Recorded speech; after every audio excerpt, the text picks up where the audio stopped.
Sí, uno calvo. Es que no sé de cuál me gusta. 50 personas, una, dos. Pero aquí en esta Esta línea. no sé quién es. Esto, mira mi cámara.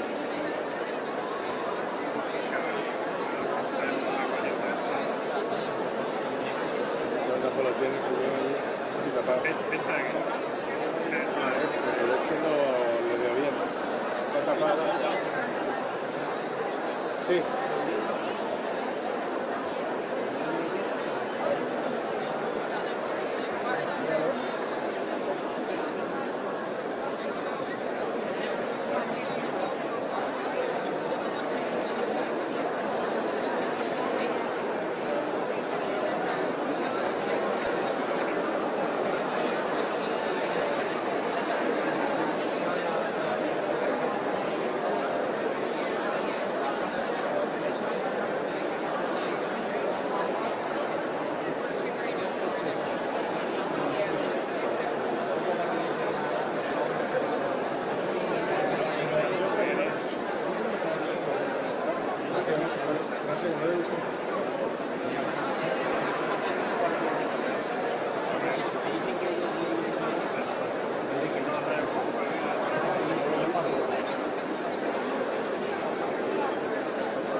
Bueno, ahí está la veo.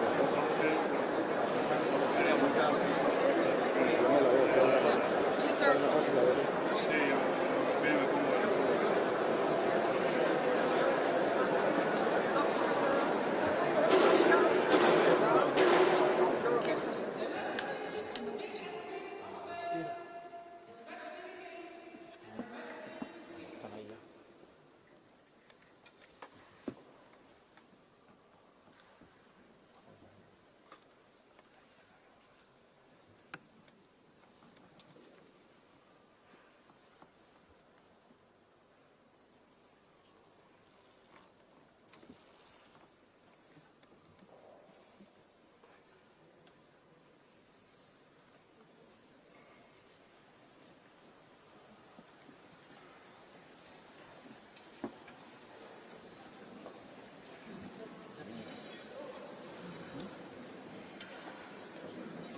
Your Majesties, welcome. The Queen and I are delighted to have you as our guests. We've known each other for such a long time. We have close personal ties and see each other regularly. The only thing that was missing was a state visit. Today and tomorrow, we will be setting that right. Spain has a special place in our hearts. First of all, because it was in your country that our life together began. We were at the Feria de Abril in Sevilla 25 years ago. Sparks began to fly, the rest is history. A visit to Spain always feels like a warm abrazo. Not just for us, but also for our eldest daughter, the Princess of Orange. Last year, circumstances required her to live in Madrid. From there, she was able to continue her studies at the University of Amsterdam. This was made possible by the kind efforts of many of your compatriots and yourselves. A touching demonstration of friendship at a difficult time. I'd like to express my heartfelt thanks to you and to everyone else who helped arrange this. Spain and the Netherlands are branches of the same European tree. Our country's stories have been interwoven for centuries. The first verse of our 450-year-old national anthem is proof of that. The King of Spain plays a prominent role. But I won't go into the historical context. Let's just say, all's well that ends well. Our countries have a long history of cultural exchange, and we often revere the same masters. Take El Bosco in Museo del Prado, a compatriot, some Spaniards believe. Yet Hieronymus Bosch was Dutch as it could be. But of course, we're very happy to share him with you. Another master we both admire is Johan Cruyff, the man who taught the Spanish how to play total football. Perhaps too well, I might add. Spanish architects built our Rijksmuseum, and Dutch architects have been successful in Spain. Your country is a favorite destination of Dutch holidaymakers, and in the Netherlands you hear Spanish being spoken more and more often. It's great that we have these close connections. They reflect the strong relationship between our countries as partners in Europe and in the wider world. Fortunately, the era of national stereotypes is well behind us. A deep sense of solidarity has taken its place. We are allies, driven by the same ideals, values, and convictions.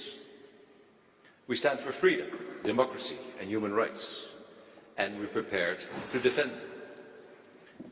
We both believe in the European Union as a beacon of peaceful cooperation, not only because we carry with us the bitter experiences from the past, but also because we need a strong and resilient union for security, prosperity, and well-being of all European citizens in the future. As European partners, our countries have come to understand each other better. A special relationship has evolved, a Spanish-Dutch conexión especial. Together we have shown that the South and the North complement each other perfectly. Like me, Your Majesty, you will probably remind of our meeting in Spain last June. We spoke at length about the opportunities that green hydrogen can offer in the transition to a European system of sustainable energy. Together our countries are developing a corredor verde. One day, El Sol Español will also warm the chilly north and help to make our industry greener. I know how hard you're working personally to foster sustainability breakthroughs, not just in the area of energy, but across the board: climate action, water, agriculture, and circular production. Our researchers and entrepreneurs are working together to make these breakthroughs possible. Spain and the Netherlands often take the lead in this regard. As the fourth and fifth largest economies in the European Union, together we carry a lot of weight. So let's maximize our leverage. And the same goes for our security. I'm proud of the cooperation that has developed between our police forces and justice systems. This is making a clear difference in the fight against organized crime. We realize all too well that the challenges we face, including those within our own borders, are immense. In societies like ours, with so many different people, groups and interests, it's not always easy to maintain trust in each other and stand by each other. But that's exactly what we need. The courage to listen to one another and continue seeking common ground. Strength lies not in isolation, but in the ability to build bridges, just as Spain and the Netherlands have shown. We cherish our friendship with you and with the Spanish people. And let me say, from the bottom of my heart, gracias. Viva España. So please raise your glasses with me, Your Majesties, to your health and to our friendship.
Your Majesty, I would like to express Queen Letitia's and my deepest gratitude for your kind invitation, together with Queen Maxima, to visit the Kingdom of the Netherlands.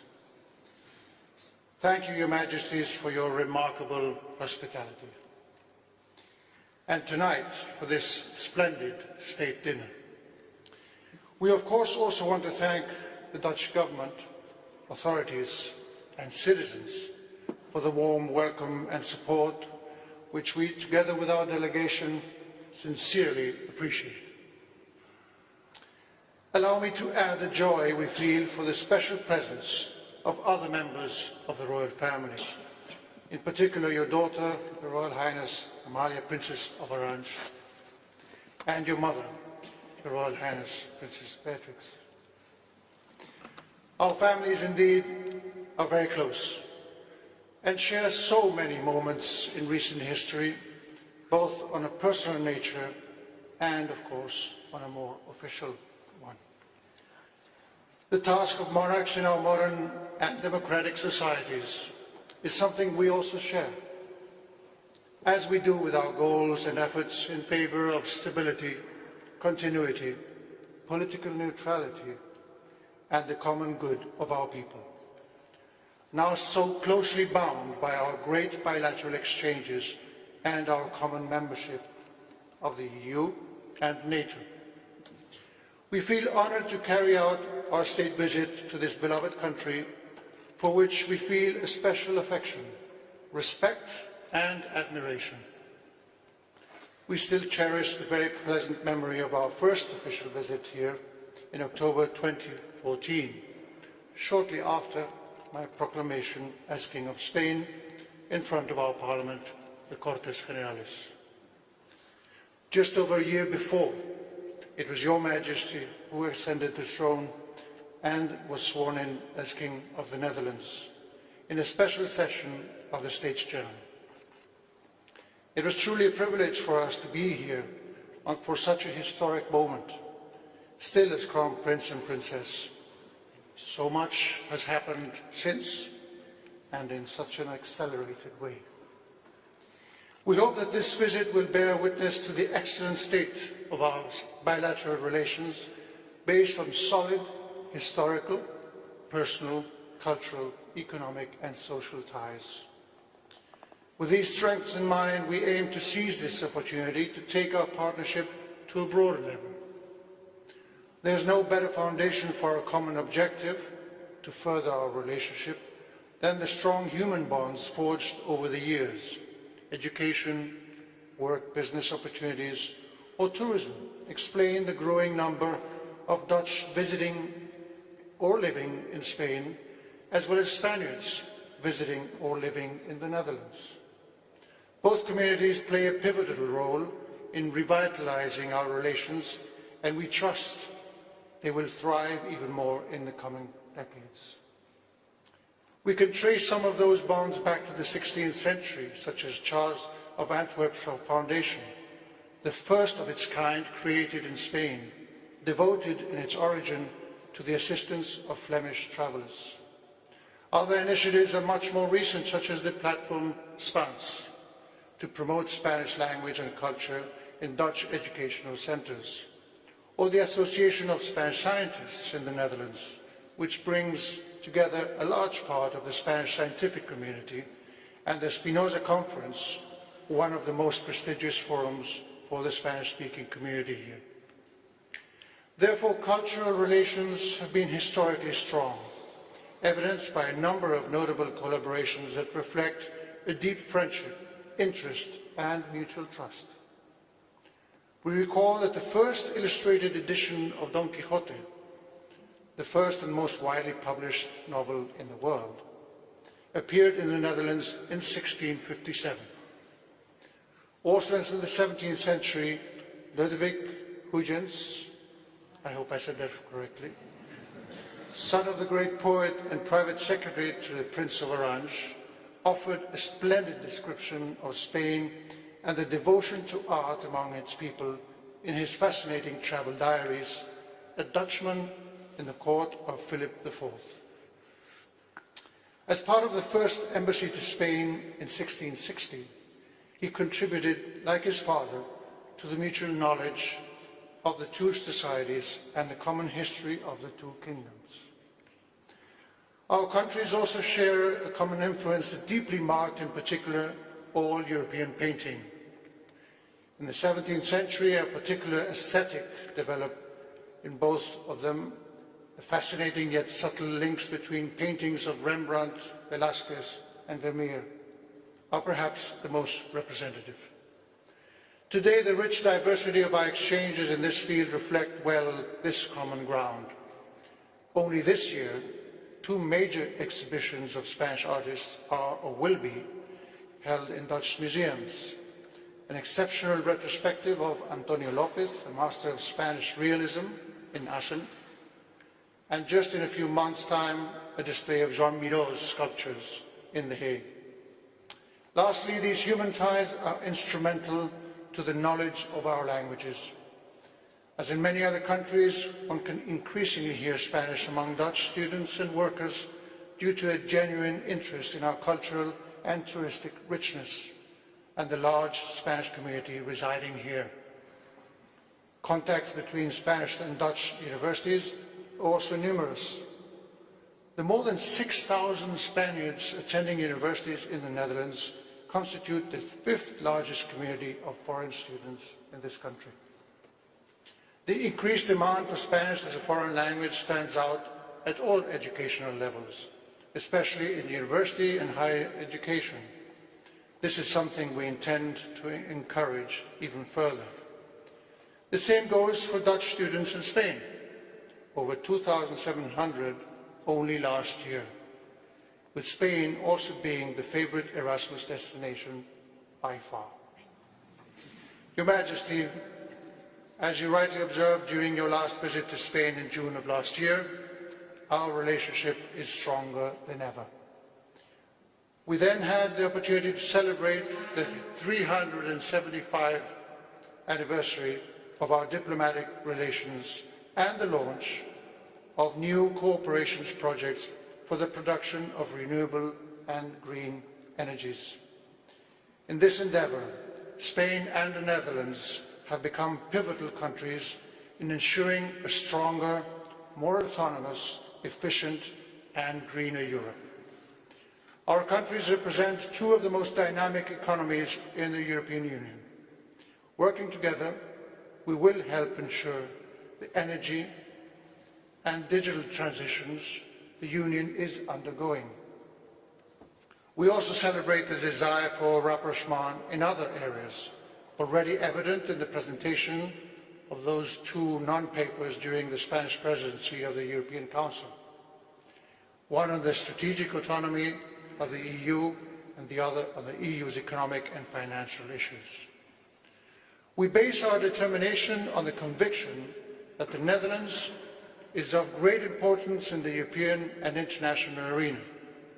Dutch contributions to a more united Europe have always been led by a strong sense of historical responsibility, an unwavering dedication to the future of our continent, and a marked pragmatism when facing the challenges that run parallel to the development of the European project. Today, the European construction must rise to the main challenges we face as free, democratic societies that believe in the rule of law and in a rules-based international order. The world needs a strong and united Europe to defend and promote these purposes. The future of the next generations depends on it. Our prosperity and peace rest on the firm foundation provided by our membership of the EU and the Atlantic Alliance. It requires us to stand united and firm in our principles and values together with our allies in the face of the most recent challenges such as the Russian war of aggression against Ukraine or the ongoing conflict in Gaza and the wider Middle East region. This visit paves the way for a new stage in the relationship between two countries that feel a renewed and deep mutual interest. We hope these days may contribute to reinforce even more deep bonds between two societies that look together to a prosperous future. So do our parliamentary monarchies as we go together towards that future, hand in hand with two young women of their generation, Princess Amalia and Princess Leonor, deeply committed to their nation and their people.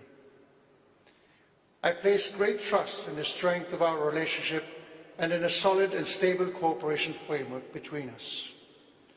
With this confidence in mind, I invite you, but hold on, to raise your glasses in a toast to your own good fortune and health, Your Majesties, as to that of your dear family, and to the future and prosperity of all the Dutch people. Lastly, I will end as you started.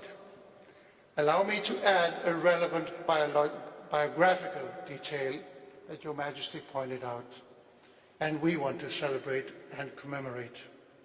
25 years ago, around this particular time of the year, you both admittedly met in Spain during Seville's famous Feria de Abril. We therefore toast to that personal and emotional connection to our country, so it may always remain and flourish as it has since then.